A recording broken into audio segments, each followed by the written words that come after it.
코로나19 때문에 각 개인과 또 이 나라와 전 세계가 많은 또 불편함과 어려움 속에 있습니다. 또 특별히 우리 성도들은 또 여러 영적인 어려움과 또 고통 속에 있습니다. 하나님, 세계복음화의 언약 여정 속에 지금 이 시간표가 우리에게 언약의 여정으로 주신 시간표임을 복음의 눈으로 보며 무엇을 준비하고 무엇을 집중해야 될 것인지 렘넌트의 관점, 전도자의 관점을 저희들이 함께 나누고 또 포럼하며 하나님의 인도를 받아 나갈 수 있는 그런 집중의 시간이 될 수 있도록 하나님께서 인도하여 주옵소서. 이제 10주간 함께 언약의 여정을 시작합니다.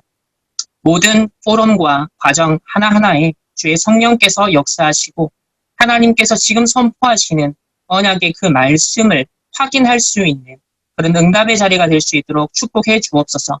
감사드리며 살아계신 예수 그리스도 이름으로 기도합니다. 아멘. 다시 정식으로 인사를 드리겠습니다. 렘넌트 세계관 연구팀 리더를 맡고 있는 손성진 목사고요.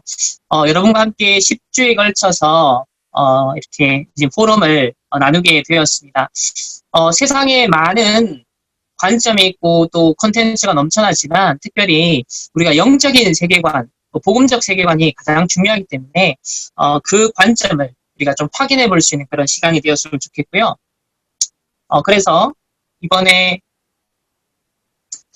포럼을 10가지 주제로 한번 잡아봤습니다. 이 주제는 제가 현재 RTS에서 이제 신학교 교수로 섬기고 있습니다. 지난 봄학기 때 연구원 1학년생을 대상으로 해서 과목을 하나 신설했습니다. 그것이 이제 4차 산업혁명 시대와 전도자라는 교양 과목을 하나 신설을 해서 준비를 하게 되었는데요. 그래서 이것을 우리 렘넌트들에게도 필요하다라는 그런 니즈가 있고 또 필요성을 느끼게 되어져서 이것을 조금 더 이제 각색을 하고 조금 더 업그레이드를 해서 여러분들과 이렇게 함께 먼저 나누게 되었습니다. 그래서 오늘 첫 번째 포럼 첫 번째로서 4차 산업혁명 시대를 만난 렘넌트 7명이라는 주제를 정했는데요.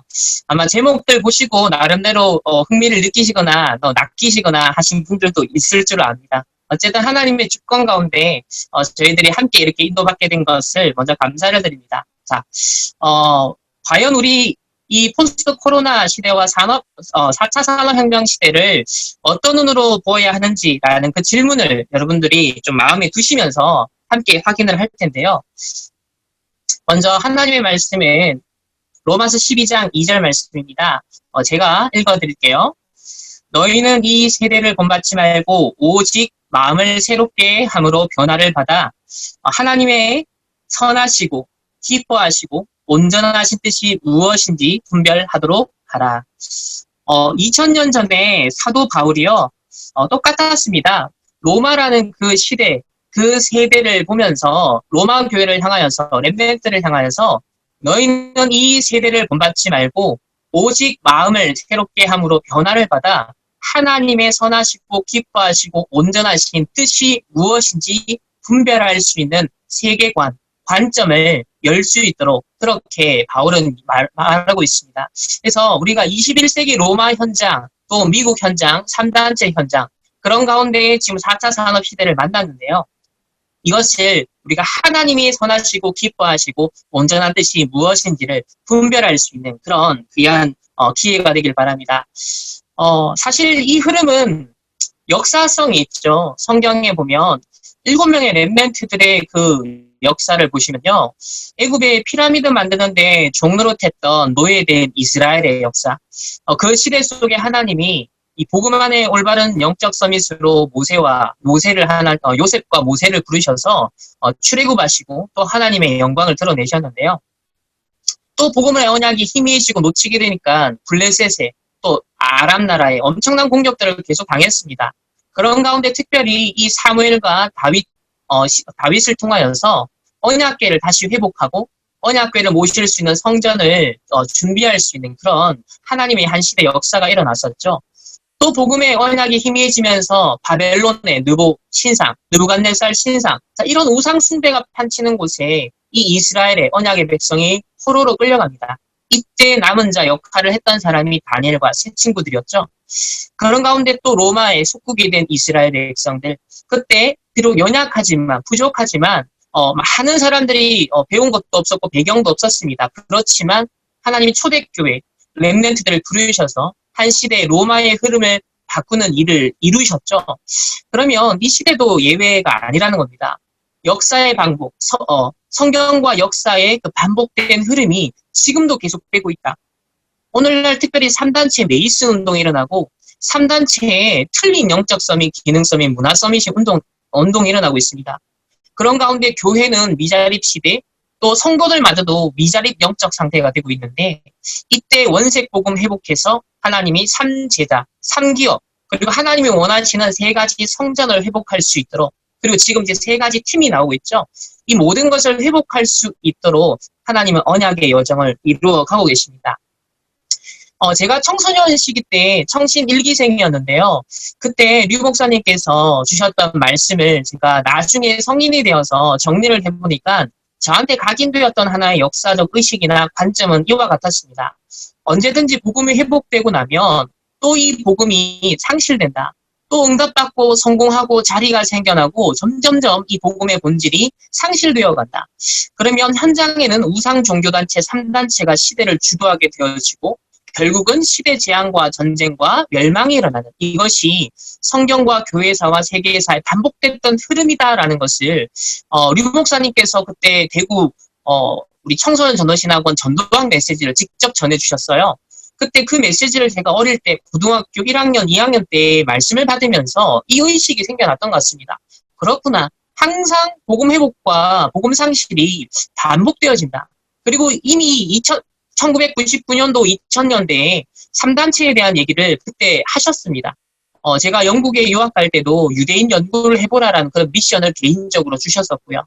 그래서 그런 걸 모든 걸 종합해 볼 때 전도자는 처음부터 지금까지 3단체, 정말 흑암이 시대마다 일어나고 우상종교단체가 시대마다 일어났는데 지금 이 시대의 현대판 창세기 3장, 6장, 11장 운동이 3단체에 의해서 주도되고 있다는 것을 전도자는 벌써 오래전부터 보고 계셨고 거기에 대한 시대적 대안이 바로 복음운동이자 렘넌트 운동이라는 것을 전도자는 계속 기도하고 계셨다는 거죠. 그런 가운데 이제 저희들이 만나게 된 시대가 바로 4차 산업혁명 시대를 맞게 되었습니다. 솔직히 저 개인적으로는 뭐 이 흐름에 대해서 잘 몰랐죠. 아마 대다수 여러분들도 그랬을 텐데요.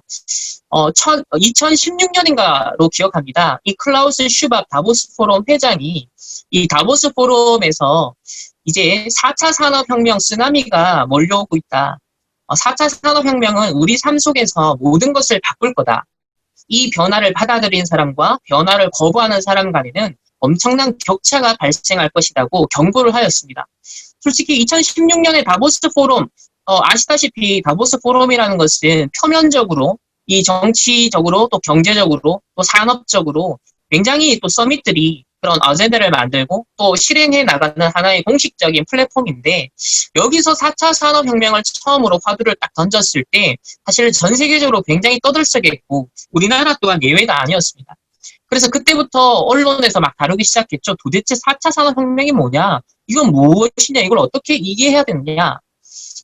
그래서 4차 산업혁명 시대를 이끌어가는 주요 핵심 기술의 발전 양상이 굉장히 압도적이고 기하급수적이다라는 이런 표현들을 막 써가면서 막 1차 산업은 이러했고 2차, 3차 산업은 이러한 특징이 있었는데 이 4차 산업 시대는 이전까지 어떤 발전과 이전까지 어떤 것과도 비교할 수 없을 정도의 그런 압도적이고 기하급수적인 변화가 일어날 것을 많은 전문가들이 얘기를 하고 있습니다.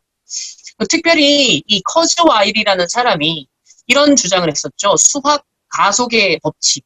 그래서 이 4차 산업혁명 시대 인공지능에 발전되어지는 이런 여러 가지 속도를 볼 때 또 여러 가지 의료 기술이라든지 과학 기술이라든지 또 여러 전반의 산업 각 영역의 이 발전의 기술 발전의 속도를 볼 때 어느 시점에선가는 굉장한 기하급수적인 성장이 일어날 것이다. 그 사람은 그래서 특이점이라고 표현을 했었죠. 이 싱귤레리티라고 하는 특이점이 뭐 2045년쯤 올 것이다 라고 하면서 그런 수학 가속 법칙을 나타내는 그런 그래프를 표현하기도 하였습니다. 그래서 이지성 작가도 이제 이 기하급수적인 어떤 발전에 대해서 이런 인용을 하더라고요. 장기판에 81칸이 있는데 이 기하급수적이라는 것이 피부에 잘 와닿지 않으니까 예를 들어 이렇게 설명합니다. 54번째 칸. 첫 번째 칸에 쌀 한 톨을 넣고 두 번째 칸에 그 두 배인 두 톨을 넣고 또 그다음 세 번째 8개 그리고 그 두 배씩 해서 81번째 칸에 이르면 몇 톨이나 되느냐? 2자 4178해. 저 처음 들어보는 숫자예요. 5164경, 9229조, 2583억, 4941만, 2351 아래 쌀이 81번째 칸에 두 배씩 곱절로 했더니 이 천문학적인 숫자, 상상도 안 되는 숫자가 이제 나온다는 거예요. 이게 기하급수적인 발전을 보여주는 하나의 예다. 이렇게 설명을 합니다. 그리고 0.1mm 두께의 A4 용지가 있는데 이 A4 용지 한 장을 만약에 계속 접을 수 있다면 계속 반반씩 접어 들어가면 한 23번 접게 되면 1km 두께가 되고 한 51회 정도 접게 되어지면 1억 5천만 킬로미터, 이게 지구에서 거의 태양까지의 거리라고 합니다. 그리고 81회를 접으면 안드로메다 정도 이 규모가 되고요. 103회를 접게 되면 현재 인류가 과학으로 이 기술로 관측 가능한 이 우주의 영역이 약 930억 광년 정도라고 합니다. 전 모르겠어요. 이게 어느 정도인지. 어쨌든 빛의 속도로 930억 광년 정도의 그 어마어마한 우주의 그런 부피만큼이나 이 두께가 형성된다. 그러니까 사실 이거는 뭐 현실적으로는 보여줄 수는 없지만 이제 이론적으로는 이렇게 가능하다라는 것을 보여줍니다. 그래서 기하급수적이다, 압도적인 변화가 일어난다는 것에 대해서요. 조금 이런 예를 들어서 감각을 갖고요. 인공지능이 우리나라에 굉장히 이슈가 되었던 이제 사실 사례는 바로 이세돌 씨와 우리 알파고의 대국이었습니다. 2016년에 다보스 포럼에서 처음으로 4차 산업이 이슈가 되고 난 다음에 불과 얼마 지나지 않아서 굉장히 이제 빅 이벤트였죠. 우리나라 서울에서 이 이세돌과 알파고의 이 사실 사건을 통해서 뭘 보여줬죠? 인공지능이 시대가 왔구나. 그러니까 인공지능 인증용 마루타로 저는 이 이세돌 씨가 사실은 희생되고 이용됐다라고 느낄 정도로 좀 안타까움을 느꼈습니다. 결국은 이 이세돌 씨가 더 이상 이제 인공지능과는 게임이 안 되니까요. 결국은 은퇴를 선언을 하게 되어졌죠. 이 그림은요, AI 화가 페인틀리가 그려준 그림이래요. 그래서 이세돌 씨에게 선물을 했는데, 저는 이 웃는 모습이 사실 굉장히 씁쓸했습니다. 왜 그랬냐면, 한 분야의 최고서 및 전문가로서의 생을 다한 일종의 생명을 다했다. 그 분야의 전문인으로서의 생을 다했다라는 것을 알려주는 마치 영정사진과 같은 저는 그런 느낌을 받았거든요. 그래서 앞으로 이러한 이슈, 이러한 사건, 이러한 흐름은 여러 분야에서 앞으로 연속적으로 발생할 가능성이 굉장히 크다라는 것을 시사해 주는 것 같습니다. 아니나 다를까 이제는 알파고를 지나서 또 알파고 제로를 깨고 이제는 알파 제로라는 것까지 나왔다고 합니다. 게임의 룰만 입력하면 자기 스스로 학습을 하면서 이제 스스로 빅데이터를 만들어가면서 진화하는 특징이 있는데 이것은 체스, 쇼기, 바둑뿐만 아니라 이제 모든 종류의 어떤 게임에도 적용 가능한 그래서 이것이 응용 가능해지는 여러 분야에 실제로 응용 가능해지는 인공지능으로서 계속 발전이 되고 있다라고 하고요. 그리고 또 저는 잘 몰랐는데 이 분야가 아니다 보니까 그 단백질 구조를 예측하는 알파 또 폴드라는 인공지능이 나왔나 봐요. 그래서 단백질 구조 예측을 위한 기술 중요성 평가 학회에서 문제로 제시했는 단백질 44개 중에 25개의 구조를 정확하게 예측했대요. 솔직히 저는 이 분야의 전문인이 아니다 보니까 이게 도대체 어떤 의미가 있는지 솔직히 잘 모르겠어요. 그런데 2위를 한 연구팀이 겨우 3개를 맞췄다고 합니다. 근데 이 인공지능 알파 폴드는 43개 중에 25개의 구조를 정확하게 예측했다는 것은 어쨌든 인간들로 구성된 팀하고는 비교할 수 없을 정도의 성과를 낼 수 있다. 그래서 이것이 실제 산업 분야에 그리고 여러 가지 많은 이제 응용할 수 있는 분야에 이 AI 기술이 실제로 쓰일 수 있다라는 것을 굉장히 크게 시사한다라고 합니다. 그런 가운데 이제 대한민국이 이 4차 산업에 대해서 어느 정도로 준비가 되어 있느냐라고 했을 때는 조금 암울한 현실을 얘기하더라고요. 한 2017년쯤인가 그때는 한국이 25위 정도 이 4차 산업을 적응할 수 있는 준비가 되었다. 그리고 우리나라 여러 가지 과학 기술의 수준이 아직까지 미국을 중심으로 해서 좀 몇 년씩 격차가 나고 있다라는 것을 옆에 표에서 이렇게 보여주고 있습니다. 또 여러 분야에서 이제 이 표를 보시면 뭐 디지털 데이터, 뭐 오토메이션, 디지털 소비자, 연결성 이런 측면에서 4차 산업에 선도하고 있는 주요 기업들이 거의 미국 기업이다라는 것을 보여주고 있고요. 우리나라는 OECD에서도 약간 이제 조금 밑에 있죠. 뭐 핀란드, 미국, 영국 쭉 하면서 일본보다도 조금 뒤져 있다라고 하고요. 한국이 조금 많이 낙오되어 있다라는 그런 평가를 보였습니다. 근데 코로나19 때문에 우리나라가 상당히 사실 안정성이 있고 또 이렇게 4차 산업혁명에 좋은 기반을 갖고 있다라는 것이 오히려 더 세상에 알려진 계기가 된 것 같긴 하고요. 자, 이때를 계기로 해서 사실 우리나라 이슈가 되기 시작한 게 어떻게 하면 이제 4차 산업에 관련해서 우리가 준비를 할 것인가, 인재 양성, 뭐 국가 정부의 어떤 정부나 각 기관들의 여러 가지 정책들도 4차 산업에 발맞추어서 빠르게 변화하고 있습니다. 그러다 보니까는 화두가 뭐냐면 4차 산업혁명 시대의 생존기입니다. 어떻게 살아남느냐.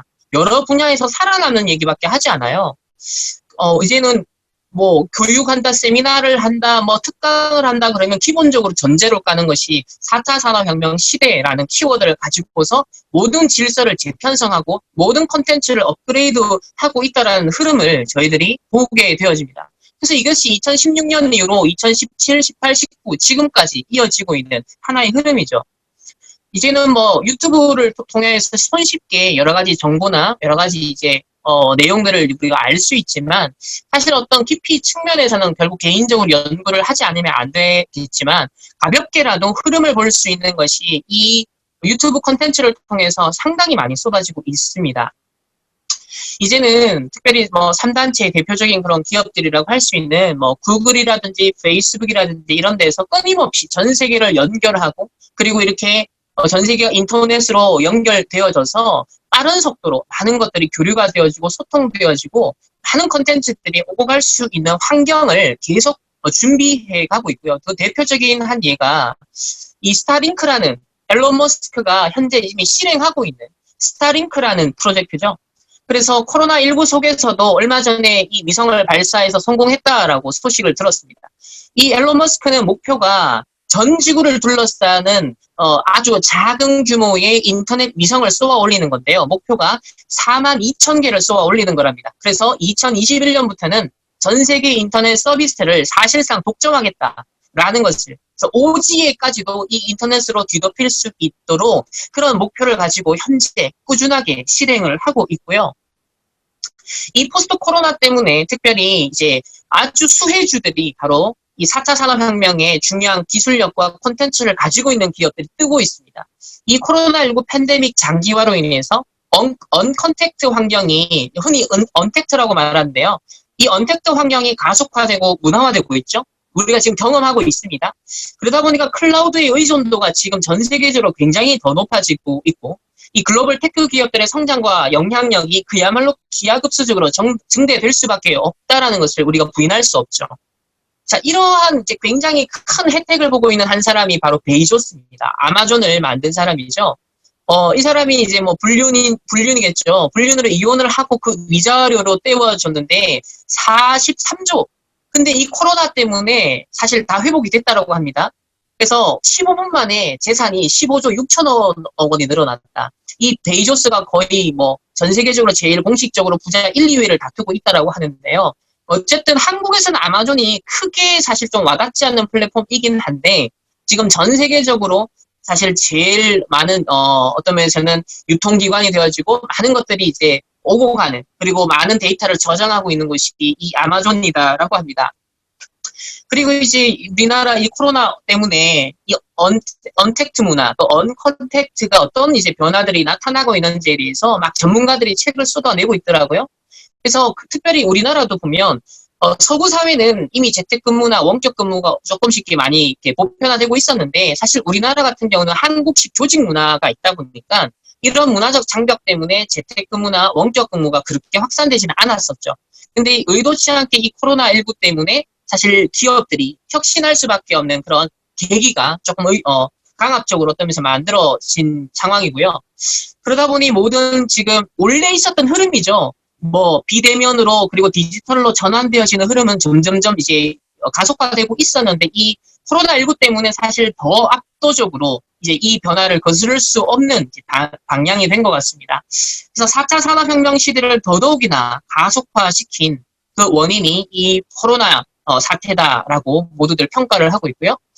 그래서 경제적인 지금 불확실성을 너무 겪다 보니까 이 불확실성을 최소화할 수 있는 대안이 바로 언택트와 관련 분야의 다양한 어떤 콘텐츠를 더 만들어내는 거죠. 그래서 직접 만나지 않더라도 비대면으로 많은 이제 경제적인 활동이 가능한, 사회적인 활동이 가능한, 산업적인 활동이 가능한 이런 것에 집중적으로 지금 투자를 하는 그런 흐름이 나타나고 있습니다. 그 중에 하나가 특별히 뭐 WHO에서는 게임 중독이 질병이다라고 얼마 전까지만 해도 선언을 하고 이걸 이제 막 적용하려고 했는데 이제 이 포스트 코로나 때문에 새로운 이제 경제 먹거리 이게 게임 산업이다 해서 엄청나게 투자가 이제 된다라고 합니다. 근데 웃긴 것은 여러분 검색해 보세요. 게임 중독과 관련된 기사를 눈을 씻고 찾아볼 수가 없어요.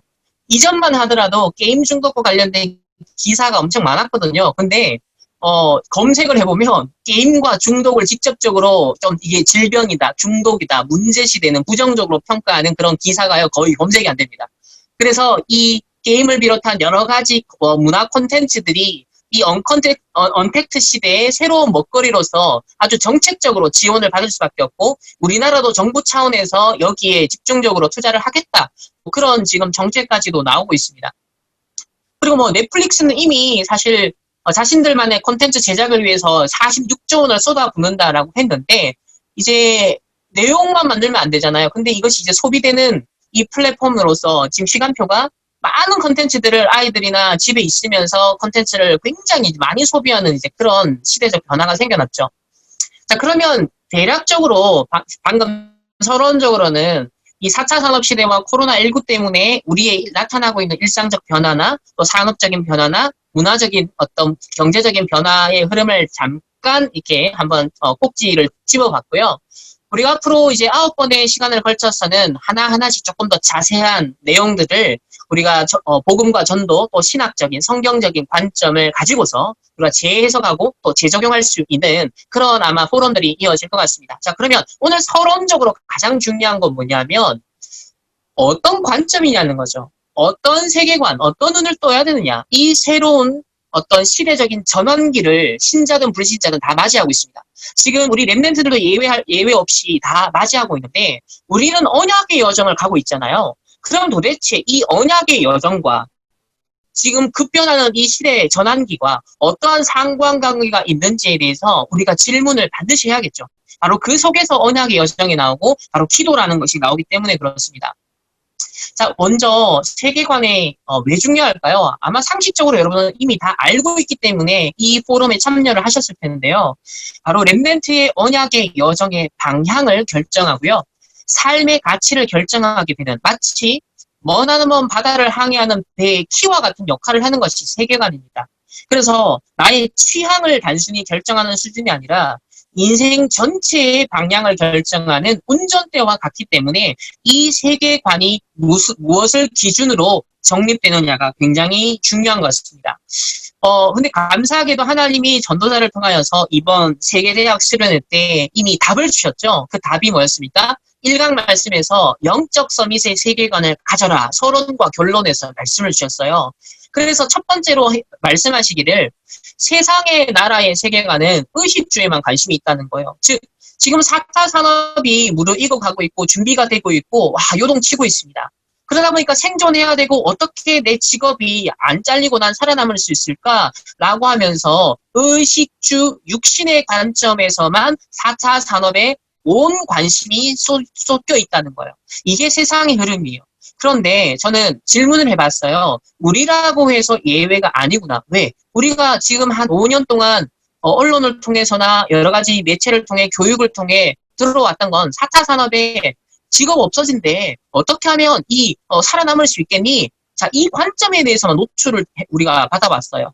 보고 듣고 읽는 게 다 그 관점밖에 없었어요. 그러다 보니까 4차 산업에 대해서 전도와 선교와 어떤 렘넌트의 언약의 여정과 관련해서 별로 생각을 해보지 못한 거죠. 그런데 영적 서밋의 세계관은 의식주를 넘어서 네피림을 볼 수 있어야 된다 하셨어요. 사단의 나라가 어떻게 구축되고 있는가, 네피림을 봐야 된다. 그런 가운데 하나님의 나라가 어떻게 준비되는가, 성삼위 하나님께서 지금 역사하시고 하나님의 나라로 바꾸기 위해서 우리가 볼 수 있어야 된다 했습니다.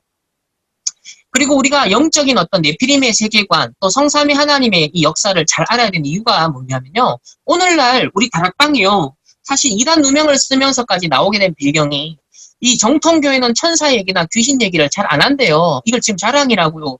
이단 사이비 연구하는 사람이 얘기를 합니다. 그 류 목사님이 무당되고 귀신 들리고 실제 죽어가는 현장이 없으니까 그걸 말씀으로 얘기해줘야 될 거 아니냐라고 말하면서 이 사단의 활동, 귀신의 활동, 영적 세계, 네피림의 활동이 너무 중요하다는 것을 말씀하십니다.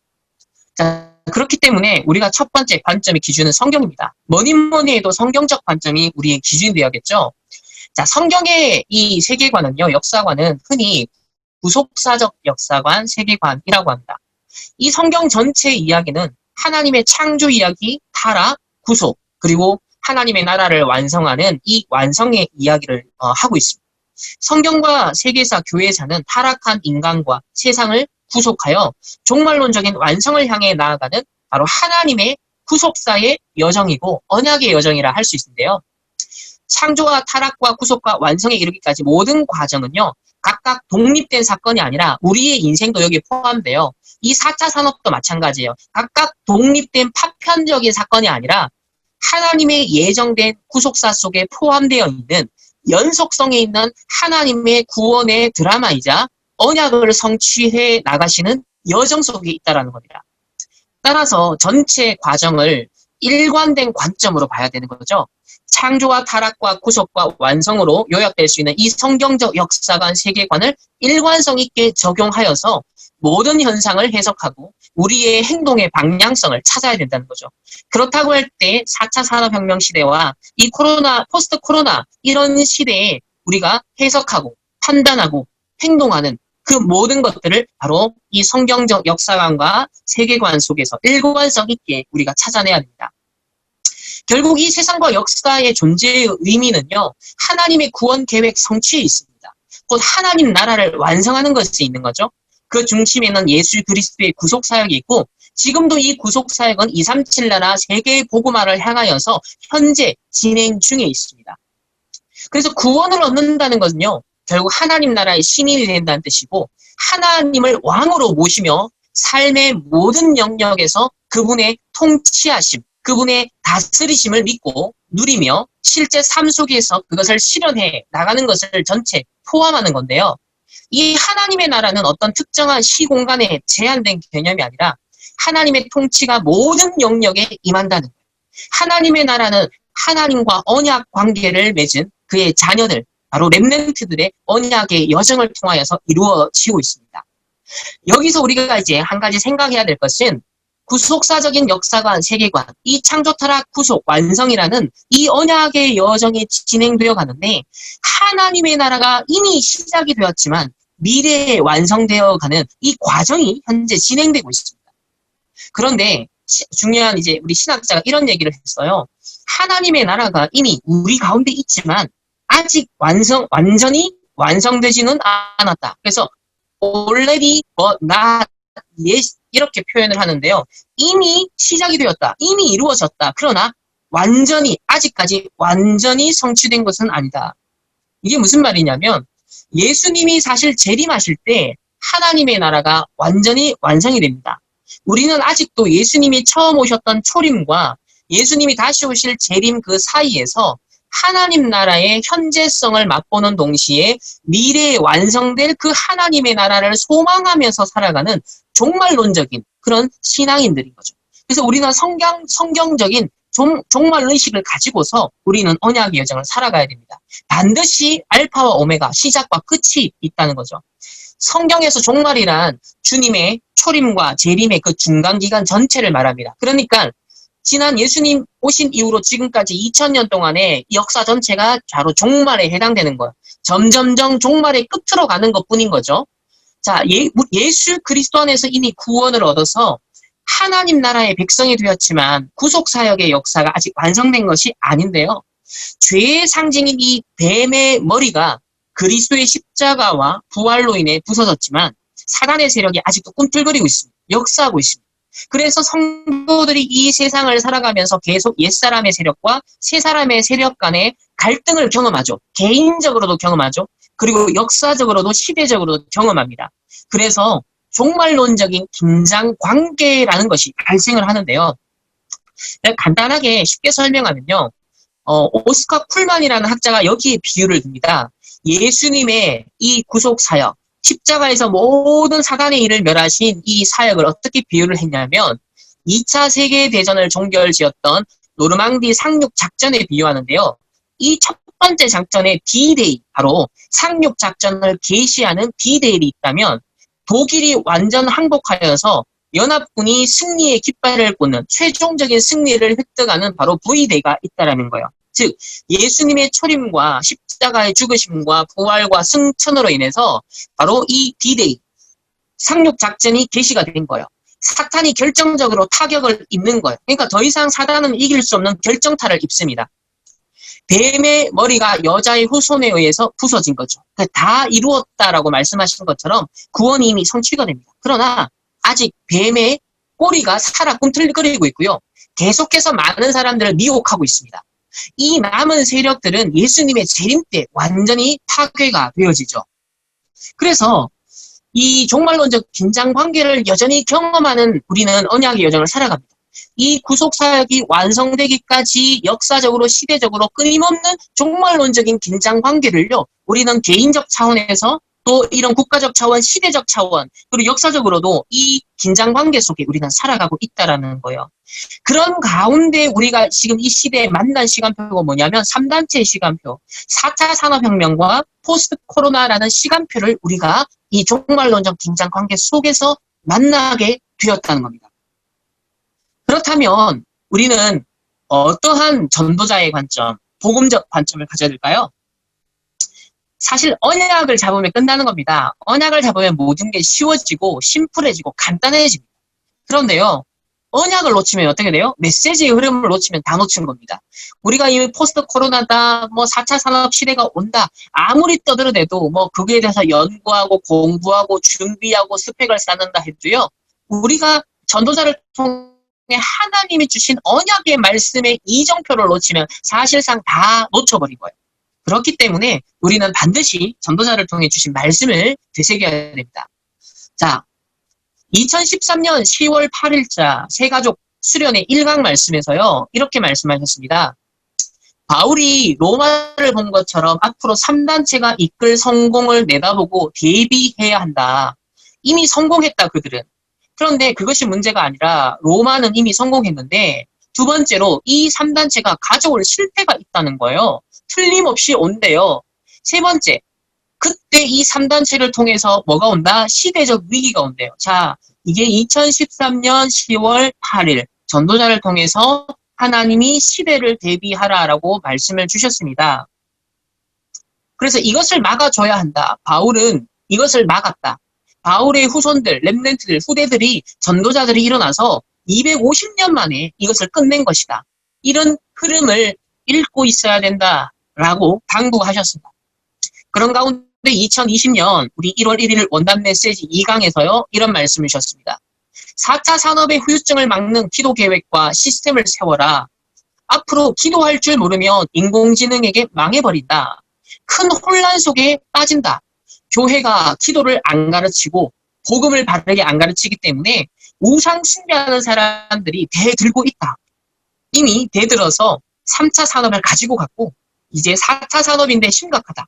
하나님이 우리에게 그냥 기도해라, 그냥 믿으라 한 게 아니다.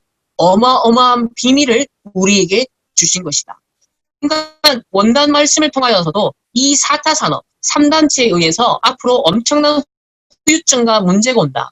이것을 대비할 수 있는 기도의 비밀, 시스템을 우리가 반드시 가져야 된다는 것을 계속 강조하고 계십니다. 이제 4차 산업 시대, 이게 청소년 수련회 2강에서 주신 말씀이네요. 세계 청소년 수련회 2강에서요. 4차 산업 시대가 완전히 와버린다. 99%는 무너지는 시대가 온다. 0.1%도 안 되는 사람들이 다 움직여버린다.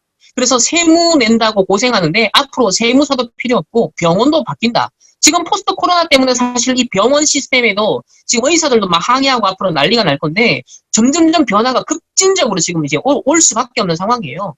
바둑 구단이 되려면 신의 경지라고 하는데 이 세돌이 바둑도 모르는 기계로 하는 사람에게 져버렸다. 굉장한 싸임이다. 이게 지금 벌써 2016년 얘기입니다. 2016년.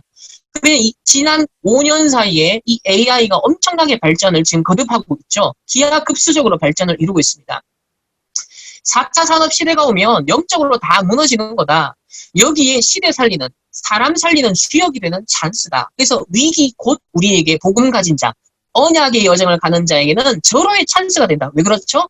바로 이 모든 역사와 이 시대의 흐름은 3단체의 흐름인 것 같고 어마어마한 사단의 역사인 것 같지만 이미 그리스도께서 십자가에서 다 이루셨다라는 복음의 그 완성이요. 정말 점진적으로 지금 이루어져가는 언약의 여정이고 구속사의 여정이기 때문에 하나님이 이것 또한 합력하여 선을 이루셔서 바로 렘넌트 시대를 하나님이 열겠다라는 거죠. 근데 전제 조건이 있습니다. 영적으로 무장하지 않으면 기도할 줄 모르면 앞으로 아무 힘이 없어진다. 완전 무기력에 빠진다는 거예요. 완전 기계의 종이 된다. 계속 발전하면 무시무시한 시대가 올 것이다. 그래서 앞으로 우리가 9번의 시간을 걸쳐서 조금 자세하게 이런 것들 하나하나 살펴볼 텐데요. 지금 코로나19 때문에 한 3달 정도만 우리가 랩런트들이 학교 못 가고 집에서 보내는 시간이 많았잖아요. 지금 폐인 생활하는 랩런트 굉장히 많습니다. 문화에 중독된 랩런트 굉장히 많습니다. 게임 중독되고 넷플릭스 중독되고 다양한 컨텐츠 속에 중독되어서 이거는 랩런트뿐만 아니라 우리 기성세대들도 마찬가지더라고요. 점점점 예배에 올 힘이 없어져요. 점점점 황폐해지고 굉장히 내피리마되고 육신화되어가는 그런 모습들을 많이 보게 되거든요. 지금 코로나19만 해도 이 정도인데 앞으로 엄청나게 이 4차 산업이 더 발전되어지고 실현되어지면 진짜 알고리즘을 또 활용을 해서 엄청나게 중독될 수밖에 없는 맞춤형의 서비스 속에서 중독될 수밖에 없는 그런 시대가 올 것이다라는 것을 전도자는 얘기합니다. 그러니까 이게 전도자의 말씀이지만 이미 객관적으로 다 예상되어지고 예측이 되어지는 그런 흐름이죠. 또 경험이 되어지고 있는 흐름입니다. 그래서 지금 알아야 될 중요한 세계대학 수련회 현팀 1강에서 주신 말씀이 앞으로 3가지 후유증이 온대요. 3단체를 비롯한 종교 후유증, 앞으로 지식이 굉장히 높아지고 4차 산업이 더 커지기 때문에 지식이 후유증이 반드시 오며 앞으로 계속 경제가 발전하기 때문에 경제 후유증도 온다. 특히 3단체 후유증이 심각하게 오고 이제 4차 산업 시대 완전히 열리면 심각한 후유증이 온다. 그래서 키워드가 여기서는 후유증이었습니다. 그래서 우리가 제1, 2, 3, 4, 5 RUTC 중에서 4 RUTC가 3단체의 후유증과 종교의 후유증과 이 4차 산업혁명 시대의 후유증을 대비하는 것. 이것이 바로 우리 전도운동의 진정한 목적이다라는 것을 이미 전략적으로 말씀을 하고 계시죠. 그래서 4차 산업시대가 왔다는 말은 전체에 영향을 주게 되는 걸 말하는데 그거는 앞으로 5년 만에 올 거고 10년쯤 후가 되면 완전히 그렇게 된다. 잘못하면 어른들은 뭘 활용도 못하는 상황이 올지도 모른다. 이번에 포스트 코로나 때문에 나타난 어떤 변화 속에 적응하느라 우리 어른들이나 또 우리 RTS에서도 우리 교수님들 같은 경우도 이제 이런 미디어를 활용해야 되는 상황들이 생기다 보니까 조금 당황되는 상황들이 생기는 거죠. 그럼 앞으로는 더 심해지지 않겠습니까? 그래서 기성세대들은 컴퓨터, 스마트폰 마음껏 활용도 못한다. 많은 사람이 거의 이제 그야말로 이제 카오스 상태에 올 수 있는 거죠. 굉장히 공황 상태가 올 수 있는 겁니다. 거의 문제에 빠진다. 그래서 4차 산업이 열리면 99%는 병든다라고 보면 된다. 그러면 전문인들도 예외가 아니죠. 아주 극소수의 사람을 제외하고는 굉장히 어떤 두려움과 공포감을 많이 느낄 거예요. 이세돌 씨 같은 경우도 자기가 평생 한 우물을 팠어요. 정말 천재 소리를 들었던 사람입니다. 그런데 거기서 은퇴를 해야만 하는 상황. 거기서 오는 어떤 뭐랄까 상실감, 거기서 오는 자기의 존재감을 이제 잃어버리게 되어지는, 이때까지 자기가 쌓아온 어마어마한 것들이 있는데 그것을 통해서 인정받아 왔는데 자기가 인정받을 수 있는 걸 잃어버린 거예요.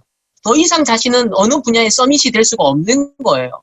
이렇다고 할 때 거기서 오는 충격파가 어떨 것 같습니까? 상실감이 어떨 것 같습니까?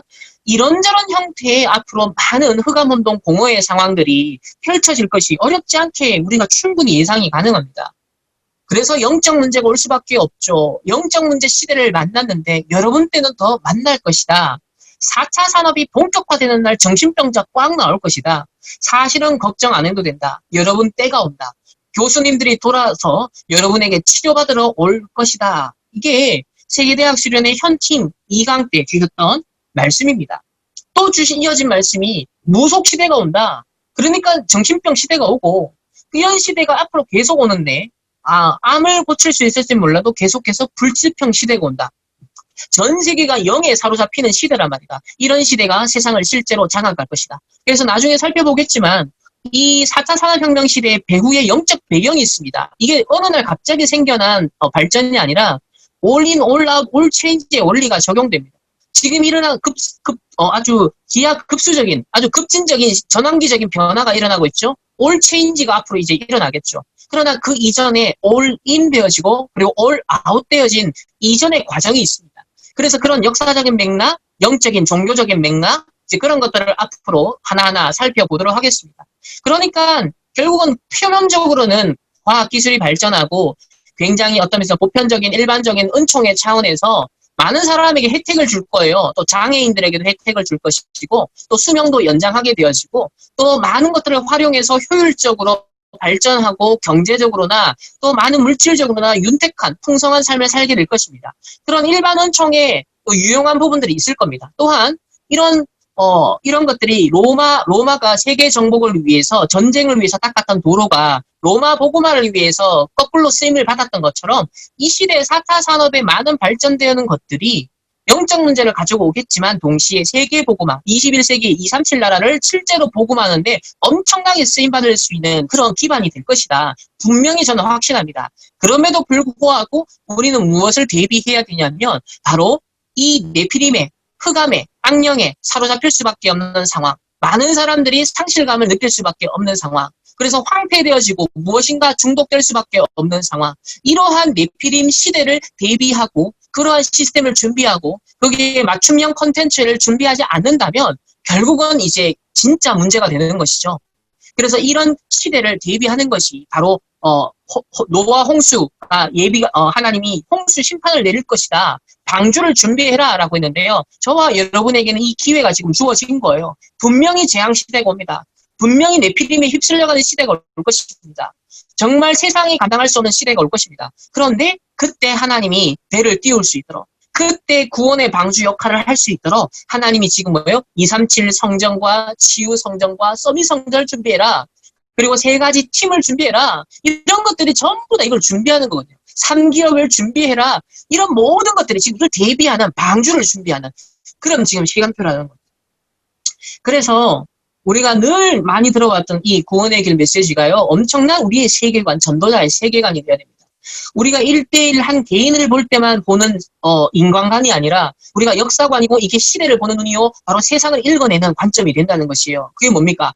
원래 인간을 잃어버린 인간이 하나님을 떠나 죄 가운데 빠져 사단의 종로를 탄 인생이 결국 불신자에서까지 운명 가운데 살아가야 되죠. 그래서 여기서 구원하고자 스스로 빠져나오고자 스스로 몸부림치는 방법론들이 나옵니다. 그게 종교였습니다. 그게 각종 선행과 철학이었죠.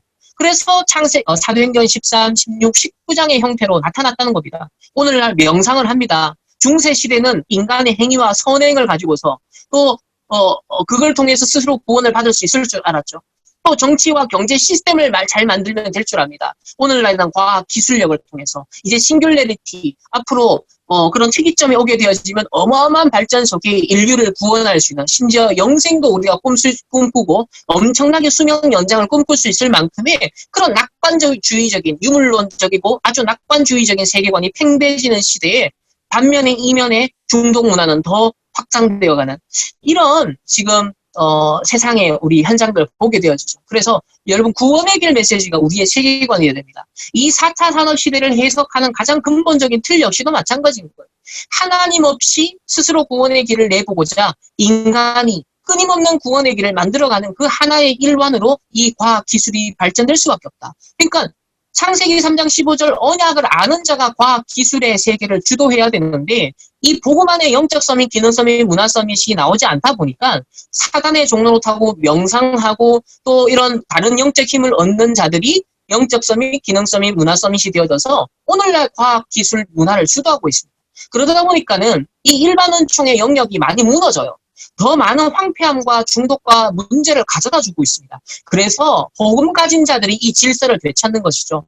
복음 가진 자들이, 전도자들이, 렘넌트들이 각계각층에 파송되어져서 이 영적 흐름을 바꿔오는 것. 이것을 우리가 30년 동안 지금 이제 방주를 지금 준비하는 시작을 원래 우리가 하게 된 겁니다.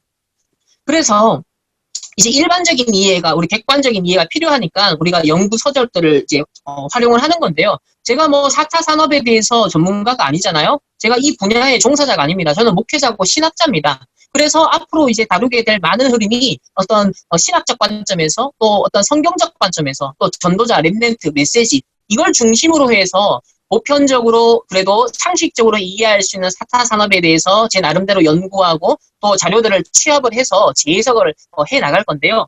그래서 이렇게 여러분들도 이제 각자가 이런 책들을 좀 참고를 하셔야겠죠. 이거는 이제 일반적인 전문가들이 이런 트렌드, 이런 흐름들이 나타나고 있다는 것을 나름대로 이제 분석을 한 나름의 전문 서적이기도 하고 또 트렌드 서적이기도 하죠. 자, 플랫폼 레볼루션. 또 구글에 대해서 그들이 어떠한 프로젝트를 준비하고 꿈을 꾸고 있으며 이 구글의 CVDIP를 알 수 있는 것이 이 구글의 미래라는 책입니다. 그러니까 오늘날 표면적으로 구글이 단순히 검색 기능만 하는 것이 아니라 엄청나게 프로젝트를 진행하잖아요. 어떤 거 보면 뜬구름 잡는 얘기도 많이 합니다. 이걸 왜 해? 이런데 왜 수백억씩, 수천억씩 들여서 뭐 엄청나게 이렇게 투자를 하거든요. 이거 왜 하는지 우리는 이해가 안 되죠. 그러나 구글이 나름대로 꿈꾸는 CVDIP가 있습니다. 그러니까 이런 것들에 대해서도 우리가 좀 상식선에서 알 필요가 있겠죠. 그리고 이제 조금 더 쉬운 측면에서 이렇게 이 사람들이 이제 쉽게 써놓은 것 이런 것들은 그래서 우리 청소년들도 조금 이해할 수 있도록 이런 책들로 참고하시면 되겠고요. 그리고 조금 더 이제 직업적인 전문적인 측면에서 전문가들이 말하고 있는 이런 4차 산업에 대한 책들도 참고하시면 좋겠습니다. 그리고 이제 아주 보편적으로 잘 정리하고 쉽게 정리한 책이 에이트잖아요. 이거 뭐 류 목사님도 추천을 원단 메시지를 하셨던 책이고요. 또 이제 우리 청소년들이나 이런 진로 문제 고민되니까 새로운 미래에 뭐 하고 살까? 이 진로와 어떤 직업적인 측면에서 어떻게 대비해야 되는가에 대해서 조금 쉽게 청소년 눈높이에 맞춰서 이 책이 소개되고 있습니다. 그리고 조금 더 전문적으로 이제 4차 산업혁명 시대 전문직의 미래라 그래서 상당히 두꺼운 책인데요. 여기 보면 이제 여러 분야의 전문적인 영역에서 뭐 인공지능을 비롯하여서 4차 산업의 어떤 과학 기술력이 적용이 되어지고 발전해 가면서 어떠한 변화들이 일어나고 있고 앞으로 일어날 것인가에 대해서 이제 전문가의 관점에서 조금 이제 분석을 해놓은 책입니다. 그래서 미래 직업도 마찬가지고요. 그리고 또 한 가지는 이제 모두 거짓말을 한다. 이거는 이제 실제로 개인이 그 구글에서 검색하는 게 사실 자기의 진짜 모습일 수 있다. 그러니까 표면적으로 나타나는 모습이 다가 아니라 실제 은밀한 혼자서 무엇인가 검색하고 아는 검색하는 그런 키워드들 이런 것들이 인간에게 실제 잠재되어 있는 진짜 욕망이지 않냐. 그러니까 창세기 3장, 6장, 11장에 그런 진짜 진실된 욕망 이런 것들을 또 드러낸다. 이게 이제 빅데이터 알고리즘인 게 결합이 되어져서 많은 걸 예측하고 많은 걸 미리 대비하고 또 이런 3단체 어떤 3기업들이나 또 이런 거대한 기술 기업들, 테크 기업들이 이런 것들을 전부 다 종합을 해서 맞춤형 콘텐츠들을, 서비스들을 자꾸 비즈니스 플랫폼들을 만들어 갈 거라는 겁니다. 그리고 이제 많은 문화 콘텐츠도 마찬가지겠죠. 그래서 빅데이터가 또 중요하다고 하니까 또 빅데이터에 대한 조금 상식적으로 알 수 있는 것들도 여러분도 앞으로 좀 참고를 하시면 좋겠고요. 그리고 데이터 전쟁이 일어난다고 합니다. 중국과 미중 전쟁이 무역 전쟁뿐만 아니라 이런 보이지 않는 이제는 지금 데이터 전쟁을 벌이고 있고 또 뭐 테크 기업들도 마찬가지죠.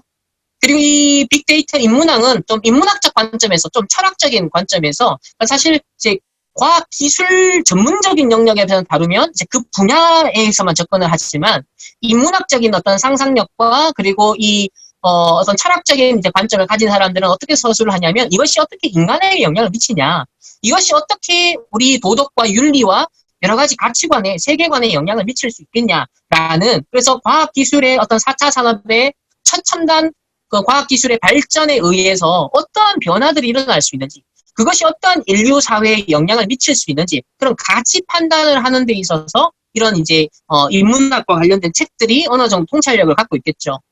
그리고 이거는 지극히 이제 좀 텍스트북 같은 책이죠. 이런 것들은 빅데이터와 데이터 과학이라는 것은 조금 이제 전문적인 영역에 다루는 책들이고요. 이것도 마찬가지고요. 그리고 이제 바이오 사이언스, 결국은 이제 이 4차 산업과 관련해서 이 바이오 사이언스도 굉장히 이제 급진적으로 발전을 하고, 그래서 2045년쯤 되면 뭐 나노 과학 기술력이라든지 뭐 유전자 편집 기술은 이미 나왔죠. 그리고 바이오 하는 것들이 발전하고, 이제 이런 것들이 다 종합이 되어졌을 때 상당히 인간의 수명을 연장한다든지 심지어 불사 영생까지도 꿈꾸겠다라는 지금 그런 강한 인공지능을 낙관하는 사람들조차 현재 나오고 있습니다. 그리고 뭐 저는 사실 뭐 블록체인이라든지 비트코인이라든지 자, 이러한 아주 전문적인 체계나 시스템에 대해서는 이 분야의 전문가가 아니기 때문에 제가 말씀드릴 수는 없어요. 그러나 상식적인 선에서 대략적으로 우리가 이런 책들을 참고했을 때 이해할 수 있는 범주 정도는 우리가 랩넨트를 지도하고 또 랩넨트들을 앞으로 우리가 멘토 역할을 해줘야 되기 때문에 우리 차세대 주역인 대학생들과 또 우리 청년들이 조금 준비하고 읽는 것은 조금 필요하다 그렇게 생각을 하고요. 그 다음에 이제 위에 이제 주된 관심사는 이거죠. 왜 우리는 결국 사역을 해야 되잖아요. 그러니까 이 4차 산업에 직접적으로 진출을 해서 이 분야에 어떤 직접적 관계된 어떤 전문 영역이 아닌 이상 우리가 다른 다양한 영역에서 일어나는 어떤 변화에 대해서 감지하고 적응하고 대비하고, 자, 이러한 지혜는 필요하겠죠. 그렇지만 우리가 사역적인 측면에서 전도자와 랩넨트 또 우리가 전도운동하는 단체로서 가져야 될 정책성을 결국 후유증을 대해서 이해를 해야 되는 건데, 이 후유증을 이해를 돕는 책들이 몇 가지 있습니다. 유발 하라리가 쓴 이 호모 데우스라는 책을 보시면 4차 산업 과학 기술력과 결부되어져서 굉장한 인간에 대한 낙관론이 전제됩니다. 이 인간이 이제 진화하는데 이제는 지금은 자연 발생적인 진화를 이루어왔다면 이제는 인위적이고 의도적이고 아주 목표를 가지고서 이 4차 산업 과학 기술력을 접목시킨 힘이 되는 호모 데우스. 자, 이러한 지금 세계관이 대두가 됐거든요. 상당히 이게 뭐 실현 가능성이 있다 없다를 떠나서 이런 세계관이 대두가 되고 많은 엘리트들이 이런 세계관에 영향을 받고 굉장히 낙관주의를 꿈꾼다라는 것, 이것이 지금 우리가 어떤 면에서 살펴봐야 될 현대판 창세기 3장을 잘 표현하고 있다 그렇게 보시면 되겠고요. 그리고 이제 레이 커즈와일, 이 인공지능을 근 50년 동안 고민하고 연구했던 사람이 레이 커즈와일입니다. 그래서 구글의 인공지능 프로젝트의 핵심이 바로 이 커즈와일이죠. 유대인이기도 하고요. 자, 이 사람이 특이점이 온다라는 책을 두껍게 썼어요. 저도 이 책을 앞에 이제 한 5분의 1 정도 지금 봤는데요. 이 특이점에 온다라는 책을 보면 이 사람의 좀 배경을 알 수 있어요. 유대인의 배경, 종교적 배경 이런 것들 조금 서론적으로 알 수 있고요. 어쨌든 이후에 나오는 많은 내용들은 좀 황당하고 도대체 이게 뭐 납득이 안 된다. 이게 실현 가능하겠냐라고 그렇게 또 비판하는 입장들도 있습니다. 그럼에도 불구하고 지금 어떤 테크 기업들, 전 세계에 이끌고 있는 기술 기업의 아주 주요 핵심 멤버들은 이 특이점을 맹신하는 사람들이 많더라고요. 그래서 이런 어떤 낙관주의를 크게 가지고서 인류 발전을 꿈꾸고 역사를 꿈꾸는 그런 사람들의 어떤 관점을 이해하는데 이 특이점이 온다는 책이 도움이 될 것 같습니다. 그리고 이 커즈와일은 안 죽고 살고 싶대요. 영원히 살고 싶대요. 그래서 영원히 사는 법, 뭐 이런 알파고는 어떻게 인간의 마음을 훔쳤는가, 이런 책들이 있다 정도 참고하시면 되겠고요. 그리고 제가 또 한 가지 추천해드리고 싶은 책은 굉장히 객관적이면서도 굉장히 통찰력이 잘 담은 책이 이 가상은 현실이다. 주영민 씨죠. 원래 그 KBS에서 했던 다큐멘터리 1, 2, 3부작이 나왔는데요. 이 보일링 포인트라 그래서 이제 그런 다큐멘터리에 등장을 합니다. 근데 이 주영민 씨가 가상은 현실이라는 책을 아주 주제별로 아주 자세하게 아주 쉬우면서도 굉장히 통찰력 있게 잘 서술을 한 것 같습니다. 그래서 이런 책들도 여러분들이 4차 산업혁명 시대의 변화가 이런 것들이 있겠구나. 그리고 이런 것 속에 중독이 일어나고 이념 전쟁이 일어날 수밖에 없고 사람들이 가짜뉴스에 속을 수밖에 없으며 많은 것들이 진짜 분별력이 없으면 영적인 힘이 없으면 좌우로 치우칠 수밖에 없고 계속 혼란 가운데 정말 빠질 수밖에 없는 많은 것들을 세계관 전쟁의 어떤 메커니즘을 이런 책들을 통해서 조금 읽어낼 수 있겠죠. 그래서 앞으로 9주 동안 나누게 될 내용 속에 이런 것들이 전반적으로 다 반영이 되어져서 여러분들과 나누게 될 것입니다. 그리고 그 두렵지만 매력적인 VR이라 그래서 아주 VR에 대해서만 그래서 이 앞으로 가상 세계 안에서 실제로 우리가 진짜 체험하게 되어지는 우리가 인간이 경험이라는 게 굉장히 중요하고 또 뇌가 거기에 반응을 할 수밖에 없는데 이런 VR이 발전되어지고 컨텐츠가 계속 발전되어질 때 어떠한 변화들이 있을 수 있는지 그것이 이제 긍정적인 측면도 있겠지만 굉장히 부정적인 측면으로도 나타날 수 있다는 것을 우리가 생각해 보겠고요. 그리고 이제 또 개인 프라이버시가 굉장히 중요해지잖아요. 이 블랙박스 사회 이것도 결국 빅데이터를 통하여서 통제와 감시 시스템이 이 대량 살상 수학 무기라는 책도 마찬가지고요.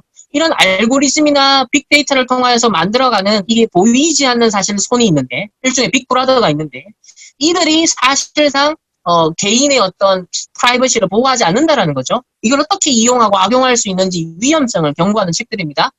그리고 이 책도 생각을 빼앗긴 세계 역시도 아주 좋은 책입니다. 그래서 역사적 배경, 4차 산업혁명의 어떤 역사적, 종교적 배경을 조금 제가 볼 수 있었던 책이고요. 그리고 기독교 관점에서 볼 수 있는 또 드문 책이 이 4차 산업과 그리스도인의 삶에 대한 책. 또 이 책도 상당히 많이 제가 참고를 했고요.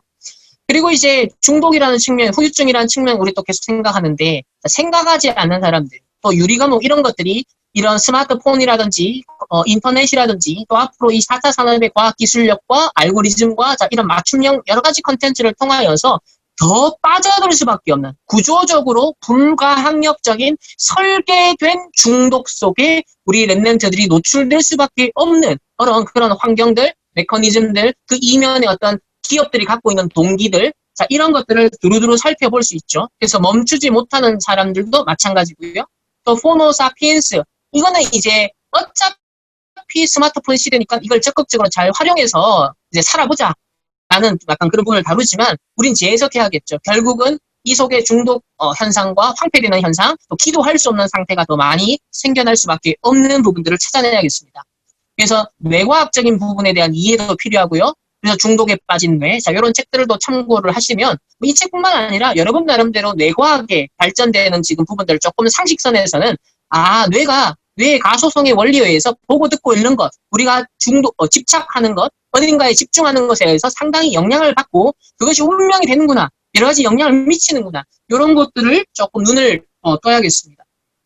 그리고 또 영적으로 볼 수 있는 것이 바로 이 4차 산업혁명의 배후, 바로 실리콘밸리의 배후, 히피의 어떤 영적 배경들, 문화적 배경들, 사상적 배경들 이런 것들이 두루두루 볼 수 있죠. 그래서 불을 훔친 사람들도 마찬가지고요. 그래서 4차 산업혁명 시대 주역들이 상당수가 명상을 하고 혹은 특이한 신비주의적인 어떤 의식이라든지 그들 나름의 어떤 체험적인 어떤 집중의 방법들이 있다라는 것. 그래서 버닝맨 축제 역시 마찬가지입니다. 버닝맨 혁신을 실험하다. 또 위즈덤 2.0 그들의 명상 컨퍼런스에 대한 얘기들이고요. 그리고 구글이 시작한 너의 내면을 검색하라. 또 마인드풀니스 명상에 대한 것. 또 이런 책들도 이제 청소년들에게 잘 활용하시면 되겠습니다.